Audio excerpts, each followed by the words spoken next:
बलिहारी गुर अपने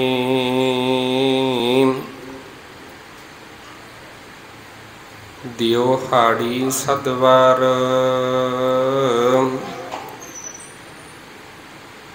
जिन मानस ते देवते किए करत न लागी वार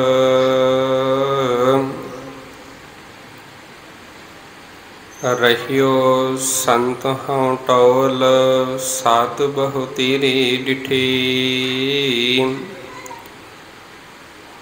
सन्यासी तपस्या मुखों यह पंडित मिठे बरस एक हूँ फिरियो किन्ह न परचो लायो कहतियाँ कहती सुनी रहत को खुशी न आयो हर नाम छोड़ दूजह लगे तिनके गुण हों क्या कहूँ गुर दही मिलायो पिखिया जीव तू रखें तिव रहो गुर दही मिलायो पिखिया जीव तू रखें तिव रहो परम सत्कारयोग शब्द गुरु ब्रह्म सतगुरु सारी ही कायनात नूं सांझा उपदेश देने वाले राहिबर शब्द गुरु पीरा गहर गंभीरा बिन शब्द जग बोरानंग सांझी वालता दे प्रतीक मनुखता नूं सांझा उपदेश देने वाले जुगो जुग शब्द गुरु ब्रह्म सतगुरु धन धन श्री गुरु ग्रंथ साहिब जी महाराज सतगुरां दी पावन पवित्र हजूरी दे अंदर जुड़ बैठी अति सत्कारयोग गुरु प्यारी गुरु सवारी सत संगत जी बड़े ही वड्डियां भागां वाले हाँ जो धन साहिब सतगुरु धन धन श्री गुरु अमरदास पातशाह जी तिन्हां दी प्रकाश पुरब नूं समर्पित जो इस पावन उस्थान दे उपर आप सब संगतां दे सहयोग दे नाल 4 रोज़ा रात्रि दे जो दीवान उलीके गए सन तिस दे अंदरों अज दूजे दिन का जो गुरमत समागम है सतगुरां दी छत्र छाया दे हेठां सतगुरां दी कृपा दे नाल सजाया जा रहा है। प्यार वालियों बड़े ही प्यार दे नाल हजूरी रागी साहबाना दे पासों हर जस बाणी दे कीर्तना नूं सरवण करके अपनी जिंदगी दे कुछ कु जिहड़े पहलू ने तिन्हां नूं सफला बनाउंदा जतन कर रहे सां। आओ कुछ समय के लिए गुरमत विचारां दे नाल इतिहासिक विचारां दे नाल जुड़ना करिए। विचारां की आरंभता तो पहला मन दीआं बिरतियां नूं करो इकागर सतगुरां दे चरनां विच लवाओ हाजरी बड़े ही अदब सत्कार दे नाल नवाओ जी सीस दोनों ही हाथ जोड़कर बुलाओ जी फतेह आखो जी वाहिगुरु जी का खालसा वाहिगुरु जी की फतेह। ये जो अमोलक शब्द के रूप दे विच दात जो सतगुरां ने सानू गुरबाणी के तौर पर बख्शिश की है तिस दे विचों तीसरे पातशाह की उस्तत दे विच उच्चारण किए हुए जो सवैये ਭੱਟ ਭਿੱਖਾ ਜੀ ਦੇ ਮੁਖਾਰਬਿੰਦ ਤੋਂ ਉਚਾਰਨ ਕੀਤਾ ਹੋਇਆ 20 ਨੰਬਰ ਜੋ ਸਵਈਆ ਹੈ। ਕੱਲ ਵੀ ਬੇਨਤੀ ਕੀਤੀ ਸੀ 22 ਕੁੱਲ ਜਿਹੜੇ ਸਵਈਏ ਨੇ ਉਹ ਗੁਰੂ ਅਮਰਦਾਸ ਪਾਤਸ਼ਾਹ ਦੀ ਉਸਤਤ ਦੇ ਵਿੱਚੋਂ ਨੇ। ਉਹਦੇ ਵਿੱਚੋਂ 20 ਨੰਬਰ ਜਿਹੜਾ ਸਵਈਆ ਹੈ ਇਹ ਭੱਟ ਭਿੱਖਾ ਜੀ ਦਾ 2 ਨੰਬਰ ਸਵਈਆ ਹੈ, ਦੂਜਾ ਸਵਈਆ, ਜਿਹਦੇ ਅੰਦਰ ਭੱਟ ਭਿੱਖਾ ਜੀ ਨੇ ਇਹ ਕਿਰਪਾ ਕੀਤੀ ਹੈ, ਰਹਿਮਤ ਕੀਤੀ ਹੈ ਕਿ ਜਿੰਨੇ ਸਮੇਂ ਤੱਕ ਪੂਰੇ ਗੁਰੂ ਦੀ ਪ੍ਰਾਪਤੀ ਨਾ ਹੋਵੇ, ਪੂਰਾ ਗੁਰੂ ਨਾ ਮਿਲੇ,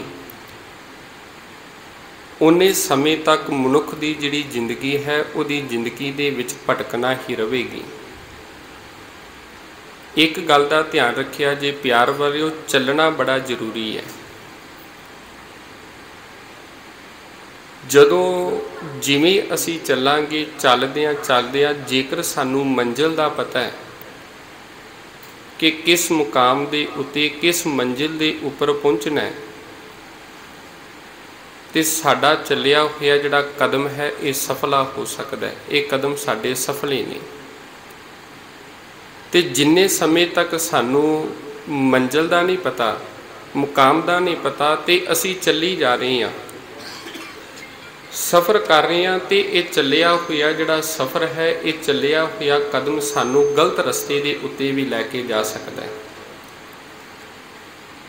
ਰਸਤੇ ਦਾ ਸਾਨੂੰ ਪਤਾ ਹੋਵੇ, ਮੁਕਾਮ ਦਾ ਪਤਾ ਨਾ ਹੋਵੇ, ਮੰਜ਼ਿਲ ਦਾ ਪਤਾ ਨਾ ਹੋਵੇ, ਤੇ ਜਿੰਨਾ ਮਰਜ਼ੀ ਤੁਸੀਂ ਸਫ਼ਰ ਤੈਅ ਕਰ ਲਓ, ਜਿੰਨਾ ਮਰਜ਼ੀ ਤੁਸੀਂ ਪੈਂਡਾ ਤੈਅ ਕਰ ਲਵੋ, ਜਿੰਨੇ ਸਮੇਂ ਤੱਕ ਤੁਸੀਂ ਆਪਣੀ ਮੰਜ਼ਿਲ ਨੂੰ ਨਹੀਂ ਮਿੱਥਦੇ, ਉਨੇ ਸਮੇਂ ਤੱਕ ਚੱਲਿਆ ਕਿਸੇ ਵੀ ਕੰਮ ਨਹੀਂ। ਰਸਤੇ ਦਾ ਪਤਾ ਨਹੀਂ, ਜੇਕਰ ਮੰਜ਼ਿਲ ਦਾ ਪਤਾ ਹੈ ਅਸੀਂ ਕਿਸੇ ਨੂੰ ਪੁੱਛ ਕੇ ਵੀ ਆਪਣੀ ਮੰਜ਼ਿਲ ਤੇ ਪਹੁੰਚ ਜਾਵਾਂਗੇ। ਤੇ ਜੇਕਰ ਮੰਜ਼ਿਲ ਦਾ ਵੀ ਪਤਾ ਨਹੀਂ, ਅਸੀਂ ਘਰੋਂ ਤੁਰ ਪਏ ਹਾਂ ਤੇ ਸਾਡਾ ਜਿਹੜਾ ਤੁਰਿਆ ਹੋਇਆ, ਜਿਹੜਾ ਪੱਟਿਆ ਹੋਇਆ ਕਦਮ ਕਿਸੇ ਵੀ ਕੰਮ ਦਾ ਨਹੀਂ। ਇਹੀ ਗੱਲ ਅੱਜ ਭੱਟ ਭਿੱਖਾ ਜੀ ਨੇ ਸਾਡੇ ਸਾਹਮਣੇ ਰੱਖੀ ਹੈ, ਸਮਝਾਉਣਾ ਕੀਤਾ ਹੈ। ਉਹਦੇ ਤੋਂ ਪਹਿਲਾਂ ਸਤਿਗੁਰਾਂ ਦੇ ਜੀਵਨ ਦੇ ਵਿੱਚੋਂ ਇੱਕ ਦੋ ਜੋ ਘਟਨਾ ਨੇ ਉਹ ਆਪ ਜੀ ਦੇ ਸਨਮੁਖ ਰੱਖਾਂ। ਜਿੰਨੇ ਸਮੇਂ ਤੱਕ ਅਸਲ ਮੰਜ਼ਿਲ ਦਾ ਨਹੀਂ ਪਤਾ, ਉਨੇ ਸਮੇਂ ਤੱਕ ਦੁਬਾਰਾ ਤੋਂ ਫਿਰ ਬੇਨਤੀ ਹੈ, ਸਾਡਾ ਚੱਲਿਆ ਹੋਇਆ ਪ੍ਰਵਾਨ ਨਹੀਂ। ਇਹੀ ਗੱਲ ਹੈ ਨਾ, 62 ਸਾਲ ਦੀ ਉਮਰ ਤੱਕ ਸਤਿਗੁਰੂ ਗੁਰੂ ਅਮਰਦਾਸ ਪਾਤਸ਼ਾਹ ਜੀ ਆਪਣੀ ਜ਼ਿੰਦਗੀ ਦੇ ਅੰਦਰ ਹਰੇਕ ਉਹ ਕੰਮ ਕਰ ਰਹੇ ਨੇ, ਹਰੇਕ ਉਹ ਕਾਰਜ ਕਰ ਰਹੇ ਨੇ ਜੋ ਇਸ ਸੰਸਾਰ ਦੇ ਅੰਦਰ ਧਰਮ ਦੇ ਨਾਤੇ ਮੰਨਿਆ ਗਿਆ ਹੈ। ਹਰੇਕ ਪ੍ਰਕਾਰ ਦਾ ਕਾਰਜ ਕੀਤਾ ਹੈ, ਰਸਤੇ ਦੇ ਉੱਤੇ ਚੱਲ ਰਹੇ ਨੇ, ਪਰ ਅਸਲ ਦੇ ਵਿੱਚ ਜਿਹੜੀ ਮੰਜ਼ਿਲ ਹੈ ਉਹ ਗੁਰੂ ਸੀ, ਮੰਜ਼ਿਲ ਦਾ ਨਹੀਂ ਸੀ ਪਤਾ। ਆਪਣੇ ਜਪ ਵੀ ਕੀਤਾ, ਤਪ ਵੀ ਕੀਤਾ, ਧਰਮ ਦੇ ਨਾਂ 'ਤੇ ਯਾਤਰਾਵਾਂ ਵੀ ਕੀਤੀਆਂ ਨੇ, ਧਾਰਮਿਕ ਸਥਾਨਾਂ ਦੇ ਉੱਤੇ ਵੀ ਗਏ ਨੇ, ਪਰ ਆਪਣੀ ਜ਼ਿੰਦਗੀ ਦੇ ਵਿੱਚ ਗੁਰੂ ਨੂੰ ਧਾਰਨ ਨਹੀਂ ਸੀ ਕੀਤਾ। ਅਸੀਂ ਅੱਜ ਸਵਾਲ ਕਰਦੇ ਹਾਂ, ਗੁਰੂ ਦੀ ਸਾਨੂੰ ਲੋੜ ਕੀ ਹੈ? ਇੱਕ ਸਵਾਲ ਹੈ। ਇਹੀ ਗੱਲ ਹੈ ਨਾ, ਮਨੁੱਖ ਅੱਜ ਅਧੂਰਾ ਹੈ, ਪੂਰੇ ਦੇ ਨਾਲੋਂ ਟੁੱਟ ਕੇ ਅਧੂਰੇ ਦੇ ਨਾਲ ਜੁੜ ਕੇ ਮਨੁੱਖ ਅਧੂਰਾ ਹੋ ਚੁੱਕਾ ਹੈ। ਤੇ ਇਹੀ ਕਾਰਨ ਹੈ, ਅਧੂਰੇ ਹੋਣ ਦੇ ਕਰਕੇ ਅਸੀਂ ਆਪਣੇ ਅੰਦਰੋਂ ਆਪਣੇ ਆਪ ਨੂੰ ਖਾਲੀ ਖਾਲੀ ਜਿਹਾ ਮਹਿਸੂਸ ਕਰਦੇ ਹਾਂ, ਆਪਣੇ ਆਪ ਨੂੰ ਇਕੱਲਾ ਜਿਹਾ ਮਹਿਸੂਸ ਕਰਦੇ ਹਾਂ, ਜਿਵੇਂ ਇਕੱਲੇ ਹੋਈਏ। ਭਾਵੇਂ ਭੀੜ ਬੜੀ ਹੈ ਸਾਡੀ ਜ਼ਿੰਦਗੀ ਦੇ ਵਿੱਚ, ਬੜੇ ਸਾਡੇ ਸੱਜਣ ਮਿੱਤਰ ਨੇ, ਬੜੇ ਰਿਸ਼ਤੇਦਾਰ ਨੇ, ਪਰ ਸਭ ਕੁਝ ਹੁੰਦਿਆਂ ਹੋਇਆਂ ਆਪਣੇ ਆਪ ਨੂੰ ਇਕੱਲੇ ਮਹਿਸੂਸ ਕਰ ਰਹੇ ਹਾਂ, ਕਿਉਂਕਿ ਅਸੀਂ ਪੂਰੇ ਦੇ ਨਾਲੋਂ ਟੁੱਟ ਚੁੱਕੇ ਹਾਂ, ਅਧੂਰੇ ਦੇ ਨਾਲ ਜੁੜ ਚੁੱਕੇ ਹਾਂ। ਜਿਸ ਚੀਜ਼ ਦੇ ਨਾਲ ਜੁੜਾਂਗੇ ਫਿਰ ਸਾਡਾ ਵੀ ਜੀਵਨ ਉਹੋ ਜਿਹਾ ਹੋ ਸਕਦਾ ਹੈ, ਉਹੋ ਜਿਹਾ ਹੋ ਜਾਂਦਾ ਹੈ। ਅਧੂਰੇ ਦੇ ਨਾਲ ਜੁੜੇ ਹਾਂ ਤਾਂ ਹੀ ਸਾਡੀ ਜ਼ਿੰਦਗੀ ਦੇ ਵਿੱਚ ਦੁੱਖ ਨੇ, ਕਲੇਸ਼ ਨੇ। ਇਹੀ ਗੱਲ ਹੈ ਨਾ ਪਿਆਰ ਵਾਲਿਓ, ਅੱਜ ਤੋਂ ਜੇਕਰ 20 ਜਾਂ 30 ਸਾਲ ਪਹਿਲਾਂ ਦੀ ਗੱਲ ਕਰੀਏ ਭਾਵੇਂ ਮਨੁੱਖ ਦੇ ਕੋਲ ਪਦਾਰਥ ਥੋੜ੍ਹੇ ਸਨ, ਪਰ ਉਹ ਪਰਮਾਰਥ ਦੇ ਨਾਲ ਜੁੜਿਆ ਹੋਇਆ ਸੀ, ਉਹਦੇ ਕਰਕੇ ਖੁਸ਼ ਬੜਾ ਸੀ, ਆਪਣੇ ਪਰਿਵਾਰ ਦੇ ਨਾਲ ਬੜਾ ਖੁਸ਼ ਸੀ। ਅੱਜ ਬੰਦੇ ਦੇ ਕੋਲ ਹਰੇਕ ਪ੍ਰਕਾਰ ਦਾ ਪਦਾਰਥ ਵੀ ਹੈ, ਸੁੱਖ ਦੇ ਹਰੇਕ ਪ੍ਰਕਾਰ ਦੇ ਸਾਧਨ ਨੇ, ਪਰ ਸਭ ਕੁਝ ਹੁੰਦਿਆਂ ਹੋਇਆਂ ਅਸੀਂ ਅੰਦਰੋਂ ਵਿਲਕਦੇ ਪਏ ਹਾਂ, ਅੰਦਰੋਂ ਦੁਖੀ ਹੋ ਰਹੇ ਹਾਂ, ਸਾਡਾ ਅੰਦਰ ਠੰਡਾ ਨਹੀਂ। ਉਹਦਾ ਕਾਰਨ ਇਹ ਹੈ ਵੀ ਪਰਮਾਰਥ ਦੇ ਨਾਲੋਂ ਟੁੱਟ ਕੇ ਪਦਾਰਥ ਦੇ ਨਾਲ ਜੁੜ ਗਏ ਹਾਂ, ਪੂਰੇ ਦੇ ਨਾਲੋਂ ਟੁੱਟ ਕੇ ਅਧੂਰੇ ਦੇ ਨਾਲ ਜੁੜ ਗਏ। ਇਹੀ ਕਾਰਨ ਸੀ 62 ਸਾਲ ਦੀ ਉਮਰ ਤੱਕ ਸਤਿਗੁਰੂ ਪਾਤਸ਼ਾਹ ਜੀ ਨੇ ਹਰੇਕ ਪ੍ਰਕਾਰ ਦਾ ਕਾਰਜ ਕੀਤਾ, ਹਰੇਕ ਪ੍ਰਕਾਰ ਦਾ ਕਰਮ ਕਰਕੇ ਵੇਖਿਆ, ਪਰ ਮਨ ਦੀ ਸ਼ਾਂਤੀ ਨਹੀਂ ਪ੍ਰਾਪਤ ਹੋਈ, ਅੰਦਰ ਸ਼ਾਂਤ ਨਹੀਂ ਹੋਇਆ। ਬੜਿਆਂ ਥਾਵਾਂ 'ਤੇ ਗਏ, ਬੜਿਆਂ ਦੇ ਕੋਲੋਂ ਜਾ ਕੇ ਰਾਹਗੀਰੀਆਂ ਦੇ ਕੋਲੋਂ ਰਾਹ ਵੀ ਪੁੱਛਿਆ ਵੀ ਅੰਦਰ ਦੀ ਸ਼ਾਂਤੀ ਕਿੱਥੋਂ ਮਿਲੇਗੀ, ਅੰਦਰ ਦਾ ਟਿਕਾ ਕਿੱਥੋਂ ਪ੍ਰਾਪਤ ਹੋਵੇਗਾ। ਕਿਸੇ ਨੇ ਆਖਿਆ ਜਪ ਕਰ ਲੈ, ਜਪ ਕਰ ਲਿਆ, ਤਪ ਕਰ ਲੈ, ਤਪ ਕਰ ਲਿਆ। ਕਿਸੇ ਨੇ ਆਖਿਆ ਇੱਦਾਂ ਕਰ, ਜਾ ਕੇ ਯਾਤਰਾਵਾਂ ਕਰ ਲੈ, ਧਾਰਮਿਕ ਸਥਾਨਾਂ ਦੇ ਉੱਤੇ ਚਲਾ ਜਾ। ਇਹੀ ਗੱਲ ਸੀ 20 ਸਾਲ 1521 ਤੋਂ ਲੈ ਕੇ 1541 ਤੱਕ 20 ਸਾਲ ਸਤਿਗੁਰੂ ਗੁਰੂ ਤੇਗ ਗੁਰੂ ਅਮਰਦਾਸ ਪਾਤਸ਼ਾਹ ਜੀ ਹਰਿਦੁਆਰ ਦੀ ਯਾਤਰਾ ਕਰਦੇ ਰਹੇ ਨੇ। ਤੇ ਕਈ ਵਾਰੀ ਇੱਕ ਨਿੱਕਾ ਜਿਹਾ ਸਮਾਂ ਇਹੋ ਜਿਹਾ ਹੁੰਦਾ, ਨਿੱਕੀ ਜਿਹੀ ਠੋਕਰ ਇਹੋ ਜਿਹੀ ਵੱਜਦੀ ਹੈ ਜਿਹਦੇ ਨਾਲ ਮਨੁੱਖ ਦੀ ਜ਼ਿੰਦਗੀ ਹੀ ਬਦਲ ਜਾਂਦੀ ਹੈ। ਭਾਈ ਸਾਹਿਬ ਨੂੰ ਬੇਨਤੀ ਹੈ ਵੀ ਥੋੜ੍ਹੀ ਜਿਹੀ ਆਵਾਜ਼ ਘਟਾ ਦਿਓ, ਸੀਟੀ ਮਾਰ ਰਿਹਾ। ਕਈ ਵਾਰੀ ਇਹੋ ਜਿਹਾ ਮੋੜ ਆ ਜਾਂਦਾ ਜਿਹਦੇ ਕਰਕੇ ਮਨੁੱਖ ਦਾ ਜੀਵਨ ਹੀ ਬਦਲ ਜਾਂਦਾ ਹੈ। 2 ਘਟਨਾਵਾਂ ਵਾਪਰੀਆਂ ਨੇ ਜ਼ਿੰਦਗੀ ਦੇ ਵਿੱਚ। 21ਵੀਂ ਵਾਰੀ ਜਦੋਂ 1542 ਦੇ ਵਿੱਚ ਹਰਿਦੁਆਰ ਦੀ ਯਾਤਰਾ 'ਤੇ ਜਾ ਰਹੇ ਨੇ, ਤੇ ਉਸ ਸਮੇਂ 'ਤੇ ਅੱਜ ਵੀ ਅਸੀਂ ਮੰਨਦੇ ਹਾਂ ਵੀ ਕੋਈ ਸਾਧੂ ਫਕੀਰ ਸੰਤਾਂ ਦੀ, ਮਹਾਂਪੁਰਸ਼ਾਂ ਦੀ, ਗੁਰਮੁਖਾਂ ਦੀ ਸਾਨੂੰ ਸੰਗਤ ਮਿਲ ਜਾਵੇ, ਬੜਾ ਫਾਇਦਾ ਹੈ, ਸਾਡਾ ਲਾਭ ਹੈ, ਬੜੀ ਚੰਗੀ ਗੱਲ ਹੈ। ਉਹੀ ਗੱਲ ਹੋਈ ਵੀ ਰਸਤੇ ਦੇ ਵਿੱਚ ਸਾਧੂ ਵੀ ਮਿਲਦੇ ਨੇ, ਫਕੀਰ ਵੀ ਮਿਲਦੇ ਨੇ, ਅਨੇਕਾਂ ਪ੍ਰਕਾਰ ਦੇ ਜਗਿਆਸੂ ਵੀ ਮਿਲਦੇ ਨੇ। ਤੇ ਉਹਨਾਂ ਦਾ ਸੰਗ ਕਰਦਿਆਂ ਕਰਦਿਆਂ ਜਦੋਂ ਰਸਤੇ ਦੇ ਵਿੱਚ ਜਾ ਕੇ ਪੜਾਅ ਕੀਤਾ ਨਾ, ਇਹਨਾਂ ਦਾ ਇੱਕ ਸੱਜਣ ਸੀ ਬ੍ਰਹਮਣ, ਜਿਹੜਾ ਆਪਣੇ ਆਪ ਦੇ ਵਿੱਚ ਬੜਾ ਪੂਰਾ ਸੀ। ਹਰੇਕ ਕਿਸੇ ਨੂੰ ਮਾੜਾ ਨਹੀਂ ਕਹਿ ਸਕਦੇ ਸੀ, ਹਰੇਕ ਕਿਸੇ ਨੂੰ ਮਾੜਾ ਨਹੀਂ ਕਹਿ ਸਕਦੇ। ਕੋਈ ਆਪੋ ਆਪਣੀ ਮਿਹਨਤ ਦੇ ਕਰਕੇ, ਆਪੋ ਆਪਣੇ ਕਰਕੇ ਪੂਰਾ ਵੀ ਹੋ ਸਕਦਾ ਹੈ। ਤੇ ਜਿਹਦਾ ਇਤਿਹਾਸਕਾਰਾਂ ਨਾਮ ਲਿਖਿਆ ਦੁਰਗਾਦਾਸ, ਕਹਿੰਦੇ ਜਦੋਂ ਵੀ ਇਹ ਸਫ਼ਰ ਦੇ ਉੱਤੇ ਜਾਂ ਯਾਤਰਾ ਦੇ ਉੱਤੇ ਜਾਇਆ ਕਰਦੇ ਸਨ, ਰਸਤੇ ਦੇ ਵਿੱਚ ਜਿਹੜਾ ਪੜਾਅ ਸੀ ਇਸ ਦੁਰਗਾਦਾਸ ਦੇ ਕੋਲ ਕਰਦੇ। ਤੇ ਜਦੋਂ ਐਤਕੀ ਦੁਰਗਾਦਾਸ ਦੇ ਕੋਲ ਪੜਾਅ ਕੀਤਾ ਤੇ ਉਹਨਾਂ ਨੇ ਜਦੋਂ ਸਤਿਗੁਰਾਂ ਦੇ ਪੈਰ ਨੂੰ ਵੇਖਿਆ ਨਾ, ਪੈਰ ਦੇ ਵਿੱਚ ਉਹਨਾਂ ਨੇ ਪਦਮ ਨੂੰ ਵੇਖਿਆ, ਤੇ ਪਦਮ ਨੂੰ ਵੇਖ ਕੇ ਇਹ ਬ੍ਰਹਮਣ ਆਖਣ ਲੱਗਾ ਵੀ ਮੇਰੀ ਵਿਦਿਆ ਦੇ ਅਨੁਸਾਰ, ਜੋਤਿਸ਼ ਦੇ ਅਨੁਸਾਰ ਮੈਂ ਕਹਿੰਦਾ ਵਾਂ,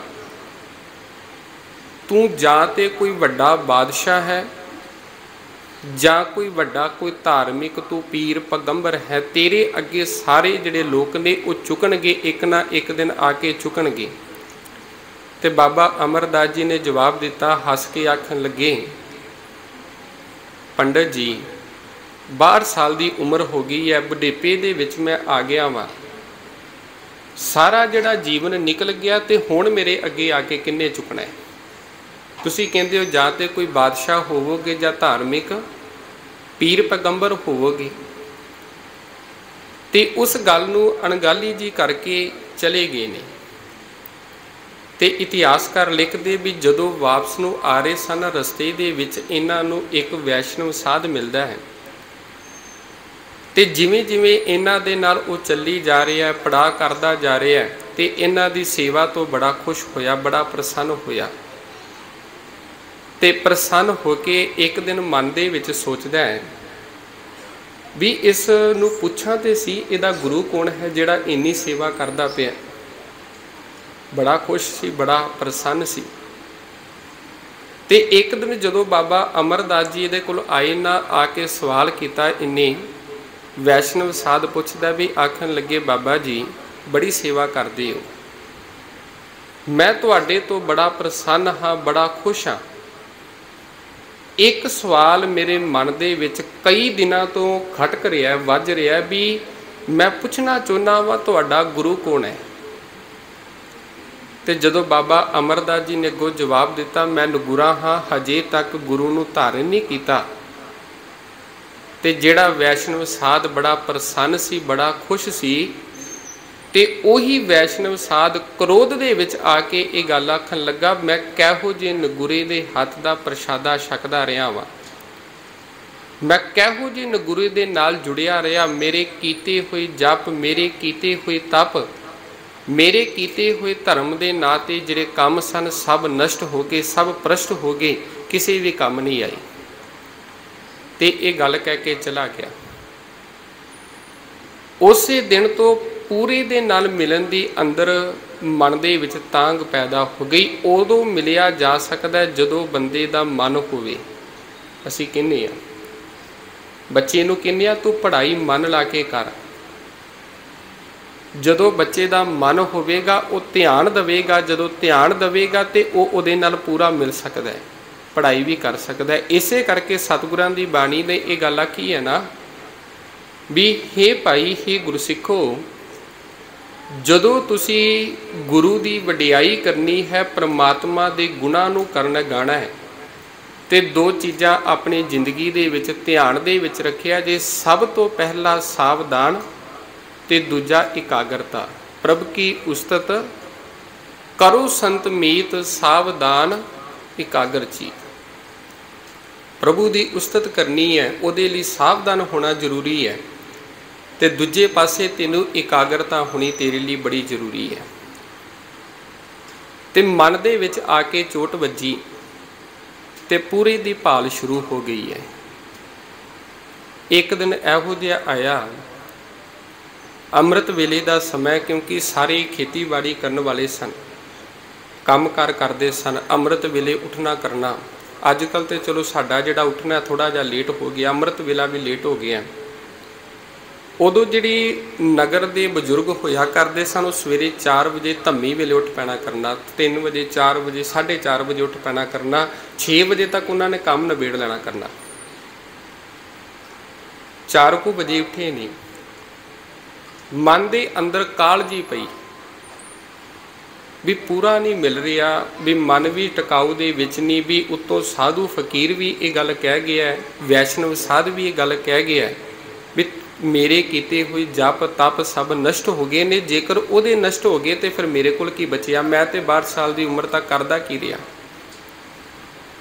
तो जदों ये गल हुई, अमृत वेले बाहर नूं निकले ने, अपने भरा दे घर दे कोलों लंघन लगे ने, ते कन्नां दे विच मिठी मिठी जी आवाज़ पैंदी पई है, भई मनूर कंचन फिर होवै जे गुर मिलै तनिहा।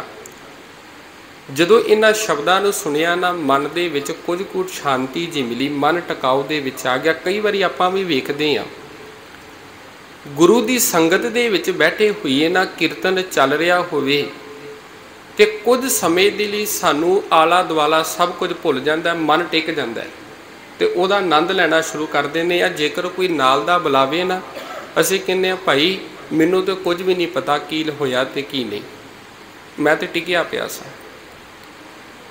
ते जिवें शब्द की समाप्ति हुई ते बाबा अमरदास जी इतिहासकार लिखते ने अंदर नूं चले गए, ते अगों जाके बीबी अमरो जी निकलते ने, दरवाजे ते आखन लगे भी बापू जी, पिता जी, अज तुसी सवेरे सवेरे सुस्ती तुसी आना कीता।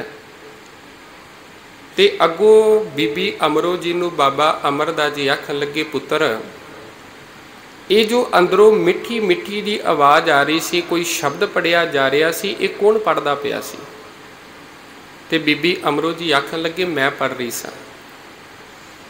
ते दोबारा तो आखन लगे भी जेकर तुसी थोड़ी जी कृपालता करो तो ये शब्द दोबारा तो सुनाओगे। कह लगे ये हर्ज की है? ਦੁਆਰਾ ਤੋਂ ਜਦੋਂ ਸ਼ਬਦ ਸੁਣਾਇਆ ਤੇ ਸ਼ਬਦ ਨੂੰ ਸੁਣਿਆ, ਤੇ ਜਦੋਂ ਇੱਥੇ ਫਿਰ ਦੁਆਰ ਤੋਂ ਗੱਲ ਆਈ, ਭਈ ਮਨੂਰ ਕੰਚਨ ਫਿਰ ਹੋਵੇ ਜੇ ਗੁਰ ਮਿਲਿਆ ਤਨੇਹਾ। ਉਹ ਲੋਹਾ ਜਿਹੜਾ ਸੁੱਟ ਦਿੱਤਾ ਜਾਵੇ, ਜਿਹੜਾ ਲੋਹਾ ਕਿਸੇ ਵੀ ਕੰਮ ਦਾ ਨਹੀਂ, ਤੇ ਜੇਕਰ ਉਹ ਲੋਹਾ ਪਾਰਸ ਦੇ ਨਾਲ ਮਿਲ ਜਾਵੇ ਤੇ ਉਹ ਫਿਰ ਕੰਚਨ ਹੋ ਜਾਂਦਾ, ਸੋਨਾ ਬਣ ਜਾਂਦਾ। ਤੇ ਇਸੇ ਪ੍ਰਕਾਰ ਜੇਕਰ ਵਿਕਾਰਾਂ ਦੇ ਵਿੱਚ ਸੜਿਆ ਹੋਇਆ ਮਨ ਜੇਕਰ ਗੁਰੂ ਦੇ ਨਾਲ ਮਿਲ ਜਾਵੇ, ਗੁਰੂ ਪਾਰਸ ਦੇ ਕੋਲ ਆ ਕੇ ਮਿਲ ਜਾਵੇ, ਤੇ ਇਹੀ ਸੜਿਆ ਹੋਇਆ ਮਨ ਸਾਡਾ ਇੱਕ ਕੀਮਤੀ ਬਣ ਜਾਂਦਾ, ਇਹੀ ਫਿਰ ਸੋਨਾ ਬਣ ਜਾਂਦਾ। ਇਸ ਸ਼ਬਦ ਨੂੰ ਸੁਣਿਆ ਤੇ ਸੁਣ ਕੇ ਆਖਣ ਲੱਗੇ, ਸ਼ਬਦ ਕਿਹਦਾ? ਤੇ ਬੀਬੀ ਅਮਰੋ ਜੀ ਨੇ ਜਵਾਬ ਦਿੱਤਾ, ਆਖਣ ਲੱਗੇ ਵੀ ਇਹ ਗੁਰੂ ਨਾਨਕ ਪਾਤਸ਼ਾਹ ਜੀ ਦਾ ਸ਼ਬਦ ਹੈ, ਕਿਉਂਕਿ ਜਦੋਂ ਮਿਲਣ ਦੀ ਤਾਂਘ ਹੈ ਉਦੋਂ ਪੂਰਾ ਮਿਲ ਵੀ ਸਕਦਾ ਹੈ। ਰਸਤਾ ਤੁਰਨਾ ਸਾਡੇ ਲਈ ਜ਼ਰੂਰੀ ਹੈ। ਜੇਕਰ ਮੰਜ਼ਿਲ ਦਾ ਪਤਾ ਹੈ ਤੇ ਚੱਲਿਆ ਹੋਇਆ ਕਦਮ ਸਾਨੂੰ ਮੰਜ਼ਿਲ ਤੇ ਲੈ ਜਾਵੇਗਾ। ਜੇਕਰ ਮੰਜ਼ਿਲ ਦਾ ਨਹੀਂ ਪਤਾ ਤੇ 12 ਸਾਲ ਦੀ ਉਮਰ ਤੱਕ ਚੱਲਦੇ ਹੀ ਰਹੇ ਨੇ, ਪਤਾ ਨਹੀਂ ਕਿੰਨਾ ਕੁ ਸਫ਼ਰ ਤੈਅ ਕੀਤਾ, ਪੂਰੇ ਗੁਰੂ ਨੂੰ ਨਹੀਂ ਮਿਲ ਸਕੇ, ਪੂਰੇ ਗੁਰੂ ਦੇ ਨਾਲ ਮਿਲਾਪ ਨਹੀਂ ਹੋਇਆ। ਤੇ ਅੱਜ ਸਵਾਲ ਕਰਦੇ ਪਏ ਨੇ ਵੀ ਇਹ ਸ਼ਬਦ ਕਿੰਨਾ ਦਾ, ਤੇ ਅੱਗੋਂ ਜਵਾਬ ਮਿਲਿਆ, ਸਤਿਗੁਰੂ ਧੰਨ ਗੁਰੂ ਨਾਨਕ ਪਾਤਸ਼ਾਹ ਜੀ ਦਾ ਸ਼ਬਦ ਹੈ। ਕਹਿੰਦੇ ਜੇਕਰ ਉਹਨਾਂ ਨੂੰ ਮਿਲਣਾ ਹੋਵੇ ਤੇ ਕਿਵੇਂ ਮਿਲ ਸਕਨੇ ਆ? ਤੇ ਅੱਗੋਂ ਬੀਬੀ ਅਮਰੋ ਜੀ ਆਖਣ ਲੱਗੇ ਪਿਤਾ ਜੀ, ਉਹ ਤੇ ਗੁਰੂ ਨਾਨਕ ਇਹੋ ਜਿਹਾ ਜਿਸ ਦੇ ਝੋਲੀ ਦੇ ਵਿੱਚ, ਜਿਸ ਦੇ ਦਰ ਦੇ ਉੱਤੇ ਭਾਵੇਂ ਕੋਈ ਗਰੀਬੜਾ ਵੀ ਚਲਾ ਜਾਵੇ, ਭਾਵੇਂ ਕੋਈ ਅਮੀਰ ਹੈ, ਜਿਹਨੂੰ ਸੰਸਾਰ ਦੇ ਲੋਕ ਦੁਰਕਾਰਦੇ ਨੇ, ਉਹ ਵੀ ਚਲਾ ਜਾਵੇ, ਗੁਰੂ ਉਹਨੂੰ ਵੀ ਆਏ ਨੂੰ ਸ਼ਰਨ ਦੇ ਵਿੱਚ ਆਪਣੇ ਕੰਠ ਦੇ ਨਾਲ ਲਾ ਲੈਂਦਾ। ਜੋ ਸ਼ਰਨ ਆਵੇ ਤਿਸ ਕੰਠ ਲਾਵੇ, ਇਹ ਬਿਰਧ ਸੁਆਮੀ ਸੰਧਾ। ਇਹ ਗੁਰੂ ਦਾ ਸੁਭਾਅ ਹੈ। ਭਾਵੇਂ ਕੋਈ ਲਿਬੜਿਆ ਤਿਬੜਿਆ, ਭਾਵੇਂ ਕੋਈ ਔਗਣਾ ਦੇ ਨਾਲ, ਵਿਕਾਰਾਂ ਦੇ ਨਾਲ ਭਰਿਆ ਪਿਆ, ਭਾਈ ਸੱਜਣ ਵਰਗਾ ਹੋਵੇ, ਭਾਈ ਭੂਮੀਆਂ ਵਰਗਾ ਹੋਵੇ, ਜਿਹਨੂੰ ਗੁਰੂ ਮਿਲ ਪਿਆ ਤੇ ਉਹ ਭਾਈ ਸੱਜਣ ਤੋਂ, ਭੂਮੀਆਂ ਚੋਰ ਤੋਂ ਉਹ ਫਿਰ ਭਾਈ ਸੱਜਣ ਤੇ ਭਾਈ ਭੂਮੀਆਂ ਜੀ ਬਣ ਜਾਂਦੇ ਨੇ। ਕਹਿਣ ਲੱਗੇ ਉਹਨਾਂ ਨੂੰ ਮਿਲ ਸਕਦੇ ਆ? ਕਹਿੰਦੇ ਜ਼ਰੂਰ ਮਿਲ ਸਕਦੇ ਹੋ। ਉਹਨਾਂ ਦੀ ਗੱਦੀ ਦੇ ਉੱਤੇ ਮੇਰੇ ਪਿਤਾ ਗੁਰੂ ਅੰਗਦ ਪਾਤਸ਼ਾਹ ਜੀ ਬੈਠੇ ਹੋਏ ਨੇ। ਹੁਣ ਅੰਦਰ ਤਾਂਘ ਸੀ ਮਿਲਣ ਦੀ, ਤੇ ਨਾਲੋਂ ਨਾਲ ਆਖਣ ਲੱਗੇ ਮੈਂ ਹੁਣੇ ਮਿਲਣਾ। ਚੱਲ ਪਏ ਆਪਣੇ ਨੂੰਹ ਤੇ ਜਿਹੜਾ ਪਿਤਾ ਵੀ ਚੱਲ ਪਏ ਜਾ ਕੇ ਗੁਰੂ ਨੂੰ ਮਿਲਣ ਦੇ ਲਈ। ਅੱਜ ਰਿਸ਼ਤਾ ਭਾਵੇਂ ਕੁੜਮ ਦਾ, ਆਪਸ ਦੇ ਵਿੱਚ ਕੁੜਮ ਨੇ, ਕੁੜਮ ਦਾ ਰਿਸ਼ਤਾ ਛੱਡ ਕੇ ਅੱਜ ਗੁਰੂ ਦਾ ਤੇ ਸਿੱਖ ਦਾ ਰਿਸ਼ਤਾ ਬਣ ਗਿਆ। ਤੇ ਜਾ ਕੇ ਚਲੇ ਗਏ, ਖਡੂਰ ਸਾਹਿਬ ਦੀ ਧਰਤੀ ਤੇ ਪਹੁੰਚੇ ਨੇ। ਉੱਥੇ ਜਾ ਕੇ ਵੇਖਦੇ ਨੇ ਬੜੀ ਸੰਗਤ ਖਲੋਤੀ ਹੋਈ ਹੈ, ਲੈਣ ਲੱਗੀ ਹੋਈ ਹੈ, ਤੇ ਬਾਬਾ ਅਮਰਦਾਸ ਜੀ ਵੀ ਲੈਣ ਦੇ ਵਿੱਚ ਜਾ ਕੇ ਖਲੋ ਗਏ।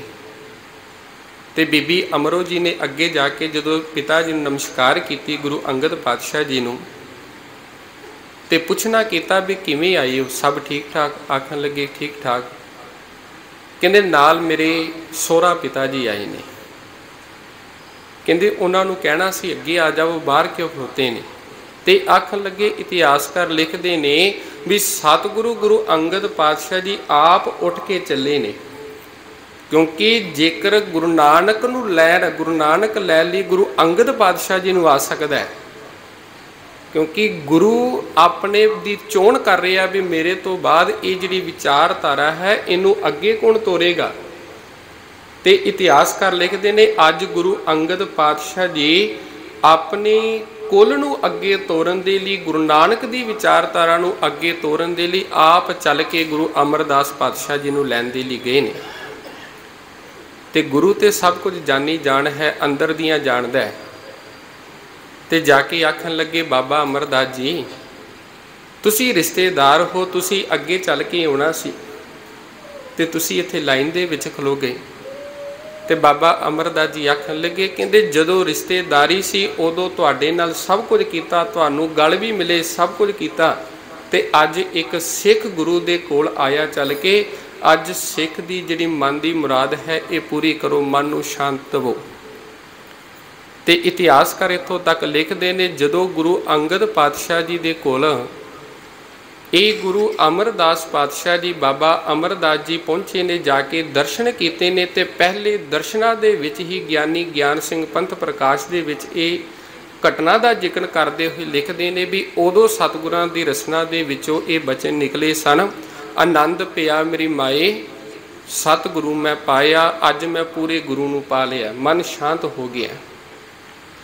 ਕਹਿਣ ਤੋਂ ਮੁਰਾਦ ਇਹ ਹੈ ਵੀ ਜਦੋਂ ਮਨੁੱਖ ਦੇ ਅੰਦਰ ਪੂਰੇ ਨੂੰ ਮਿਲਣ ਦੀ ਤਾਂਘ ਹੋਵੇਗੀ ਤੇ ਜਦੋਂ ਉਹਦਾ ਚੱਲਿਆ ਹੋਇਆ ਕਦਮ ਉਹਨੂੰ ਪੂਰੇ ਤੱਕ ਲੈ ਕੇ ਜਾਵੇਗਾ, ਤੇ ਉਸੇ ਹੀ ਗੁਰੂ ਸਾਹਿਬ ਦੀ ਉਸਤਤ ਦੇ ਵਿੱਚ ਭੱਟ ਭਿੱਖਾ ਜੀ ਇਹ ਕਿਰਪਾ ਕਰਦੇ ਨੇ ਵੀ ਅਸੀਂ ਵੀ ਭਟਕ ਰਹੇ ਸਾਂ। ਅੱਗੇ ਜ਼ਿਕਰ ਵੀ ਕੀਤਾ ਇਹਨਾਂ ਨੇ ਵੀ ਬੜੇ ਸੰਨਿਆਸੀਆਂ ਨੂੰ ਵੀ ਮਿਲੇ, ਬੜੇ ਤਪੱਸਿਆਂ ਨੂੰ ਵੀ ਮਿਲੇ, ਇਹੋ ਜਿਹੇ ਆਪਣੇ ਆਪ ਨੂੰ ਵਿਦਵਾਨ ਕਹਾਉਣ ਵਾਲੇ, ਪੰਡਿਤ ਕਹਾਉਣ ਵਾਲੇ, ਜਿਹੜੇ ਆਖਦੇ ਸਨ, ਦਾਅਵਾ ਕਰਦੇ ਸਨ ਅਸੀਂ ਰੱਬ ਦਾ ਰੂਪ ਹਾਂ, ਰੱਬ ਦੇ ਨਾਲ ਮਿਲੇ ਹੋਏ ਹਾਂ।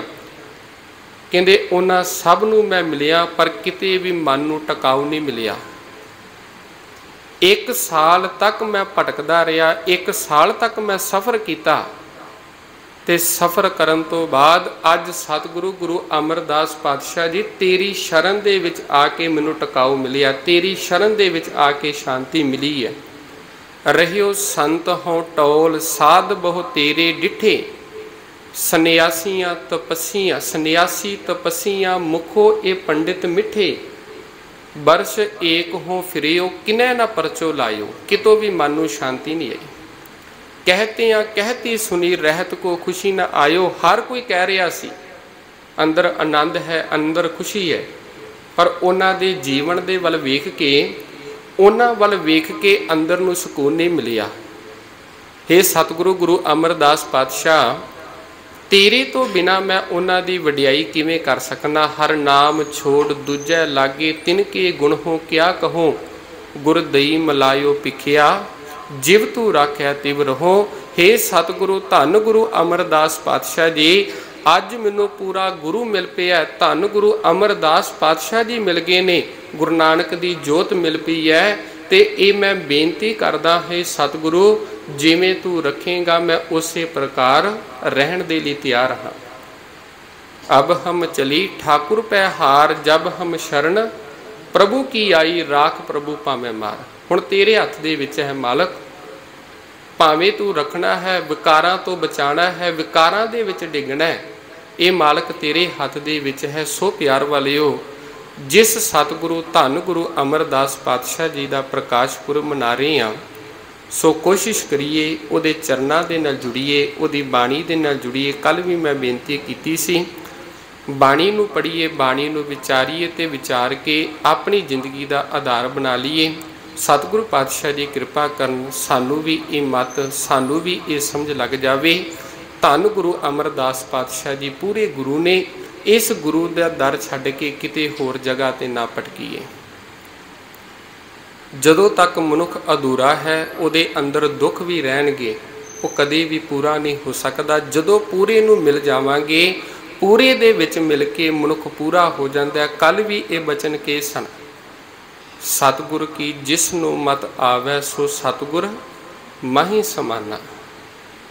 जिन्हों गुरु की मत आ गई वो गुरु दे विच समा जांदा, पूरे दी मत आई पूरे दे विच समा गए। जदों तक अधूरियां दे नाल जुड़े रवांगे उन्ने समय तक साडे मन नूं कदे भी टिका नहीं आ सकदा, कदी भी खुशी नहीं आ सकती। सो कोशिश करिए सतगुरां दी बाणी दे नाल जुड़िए, गुरुद्वारे हर रोज़ आइए करिए, सतगुरां दी दर्शन शरण करिए, सतगुरां दी शरण दे विच जुड़िया जावे। सो भाई साहब जी जो इस पावन स्थान ते पहुँच चुके ने, सो समय की भी समाप्ति है, विचारां की समाप्ति। बुलाओ जी फतेह, आखो जी वाहिगुरू जी का खालसा